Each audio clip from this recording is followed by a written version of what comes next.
অত ভক্ত সমাগমের মাঝে সত্যি ঠাকুরকে ঠিকমতো দর্শন করা যায় না। এবারে সারা রাত ওনার কাছে থেকে আমি ওনাকে ঠিকমতো দর্শনও করতে পারবো।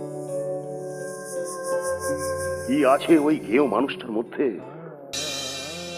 আমি অবাক হয়ে যাই, জানিস অতুল, আমি অবাক হয়ে যাই রে। কি আছে? আরে এখন তো এখন আগে কিছুদিন আগে পর্যন্ত ওনার মধ্যে যে জ্যোতি ছিল না, ওনার স্বাস্থ্য কি উজ্জ্বল ছিল, কি সুন্দর। এই যে দক্ষিণেশ্বরে যখন থাকতেন, ওই খাটের ওপরে বাবু হয়ে বসতেন, আর এই মুখের মধ্যে অদ্ভুত একটা হাসি, সেই হাসি নিয়ে রঙ্গরসিকতার মাধ্যমে এই জগতের গূঢ় রহস্যের কথা কি সহজভাবে সুন্দরভাবে সবাইকে ব্যক্ত করতেন, আর মুগ্ধ হয়ে সবাই শুনত।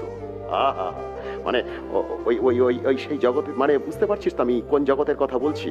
মানে উনি যে জগতে বিচরণ করেন আর কি, সেই জগৎ, সেই ব্যাসদেব, বাল্মীকি, রামায়ণ, মহাভারতের জগৎ, সেই অবতারের জগৎ। ধর্ম সংস্থাপনার্থায় সম্ভবানি যুগে যুগে।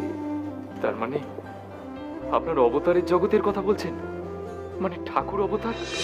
আলবাত আলবাত, তা না হলে ওনার শরীরের মধ্যে সেই আভা, সেই জ্যোতি ফুটে উঠত কেন? উনি আগে থেকে কি করে বুঝে যেতেন যে ওনার ঘরে কে আসছেন? আগে থেকেই বুঝে যেতেন। আর সেই সময় ওনাকে তুই যদি দেখতিস না অতুল, কি সেই রূপ, কি সেই জ্যোতি, সেই রূপের সেই জ্যোতির কিছুই অবশিষ্ট এখন তার মধ্যে নেই রে। ইচ্ছে করে রোগ আঁকড়ে ধরে খেলা করছেন শরীরটাকে নিয়ে উনি এখন।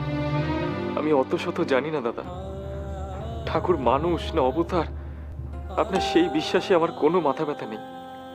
তবে মানুষটাকে একবার একটুখানি দেখে হাস মেটে না দাদা।